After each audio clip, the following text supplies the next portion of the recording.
capitalism is dead. Capitalism didn't destroy this country. When you mention those 4 words, too big to fail, they're very clear. It's the merger of state and corporate powers. It's called fascism. That's the definition. And I don't want people to email me and say, no, that's not the definition. It is the definition. They're making it up to be something else. That's what Mussolini called it. And Mussolini knew a thing or two about fascism. It's a corporate takeover. It's fascism. The corporations write the rules. They write the laws. And by the way, I'm not talking as an outsider. I began my career out of graduate school running political campaigns in Westchester County, which was the richest county in the United States. I was very good at it, and they sent me up to Albany, the state capital, and I was the assistant to the secretary of the New York State Senate. I went on and designed and instructed American politics and campaign technology at St. John's University, and for several years, I was the chief government affairs specialist for a section of the chemical industry. My specialty was antimicrobials in D.C. One of our chief writers in the Trends Journal is Dr. Paul Craig Roberts, former Assistant Treasury Secretary under Ronald Reagan. So it's not like we don't know what it looks like on the other side. I have a very clear vision of it. It's a complete takeover. And what astounds me the most is how so-called self-respecting adults could cheer, wave their flags and salute their commanders-in-chief, their prime ministers, and their chancellors, their senators, their parliamentarians, and their congressmen, and any other elected officials. It is a disgusting spectacle to me that people follow their 2-bit leaders.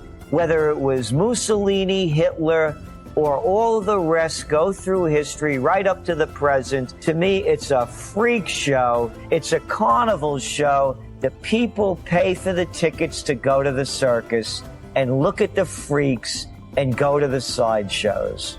Let me give some perspective from where I'm currently in Saigon. It's interesting observations as a man who's in his mid-40s, who thought back in high school when they bombed the Beirut barracks and they started up selective service. I figured, okay, I'm going to be in the middle of a Middle East war at some point in time. But now, fast forward a couple years, and here I am in Saigon making observations of this culture and these people. And looking at it all and saying to myself, what in blazes was America doing here? What was the goal? And I think the only conclusion you can come to, it was an economic goal for some group of people, defense contractors, political people. But I mean, these people don't want to fight. They just want to run their lives, have their kids, and to think and look at some of the bombing we did over here. And look, I'm not trying to be a peacenik or anything, but when you're on the ground and you meet people and you see their kids, and you see kids, that's the thing. You see kids on the ground, and then you say to yourself, we were just strafing the whole country with carpet bombing, and you just shake your head and say, what in blazes were we doing? And now, here we are all these years later, and they've lined up, as you described, in D.C. to say, let's go do it again in Syria. And I think the fun note that I saw, I didn't see any of the news that you saw. I didn't watch any of the hearings, but I did see that McCain was playing poker on his iPhone. Yeah, McCain playing, they call him a war hero, by the way. And here's a guy, you talk about carpet bombing. He was no war hero. His plane crashed when it got shot down bombing innocent Vietnamese. Not a hero. Just so you know, I dodged the draft. I was perfect draft age. And it wasn't that I was intelligent enough to be opposed to the war. I couldn't just imagine me, with a lot of weight on my back, getting shot at in a foreign country. But I went to Vietnam in 1995 when it first opened up to the West. And I remember when Highway 1 didn't go from Hue to Hanoi. And I remember when in 1995 that there was no mechanized equipment in the farms. All it was the buffalo, what do you call them? I know what you mean, yeah. And people with implements, hand tools. And there was hardly any car. I remember when there was still rickshaws in Saigon, when they were just or Ho Chi Minh City, I should say, when they were just banning them. And very few places had motorcycles. So I remember, being among the first Americans in there, and I spent 3 weeks there, going from the Mekong Delta up to Hanoi. The people didn't hate the Americans. And one of the guys said to me, look, he said, before the Americans, there were the French. Before the French, there were the Chinese. And it's the way of war. You asked me the question about when things could change. When will we have a level of morality? People walking around with this ego on their heads and chips on their shoulder. Today I was just reading another story yet about the remains of King Richard III. They dug the cat up. He's under a parking lot. It tells you what dust we are and how we have these ego trips that are destroying so much of ourselves and others. But an interesting footnote that no one's talking about with the king. The king is dead. The footnote is that he died in a battle and they were fighting the War of Roses. What a beautiful name. When he died, the war ended. He was, by the way, the last English king that fought in a war. Let these so-called boys out there, these tough big mouths, we're going to take out Assad, we're going to take out Hussein, you want to go take them out, take them out. Go do the fighting. Lead the charge. If you don't lead the charge, shut your mouth. Anybody that wants to go to war, pick up your gear and go fight. Send your wife, send your kids, send your money.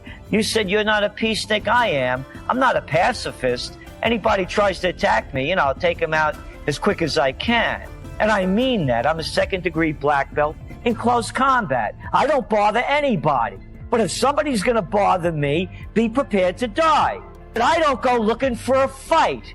And if I do go looking for a fight, I deserve to get what I brought onto myself. Anybody that wants to fight, go fight.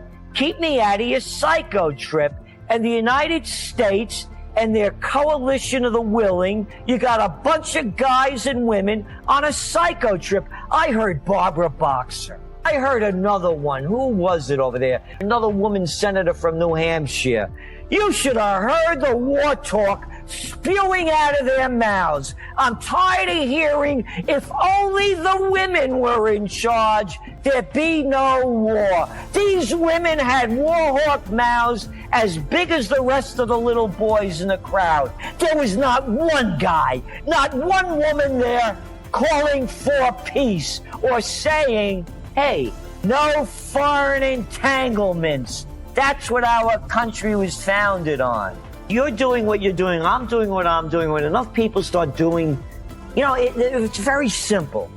It's as old as the scriptures. The golden rule. Do unto others. And we better start doing more for others. And you're doing more for others, you're really doing more for yourself. So extend your hand, be kind, have some generosity, more of dignity and respect, more of courage and passion. And then we'll start seeing things differently. Again, it begins with the individual. And if we don't change, the psychopaths in charge are going to change it for us. And we're not going to like it.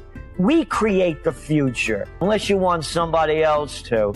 And I see a much brighter future. Look, the Renaissance followed the Dark Ages. We're in the Dark Age now. We could have a Renaissance.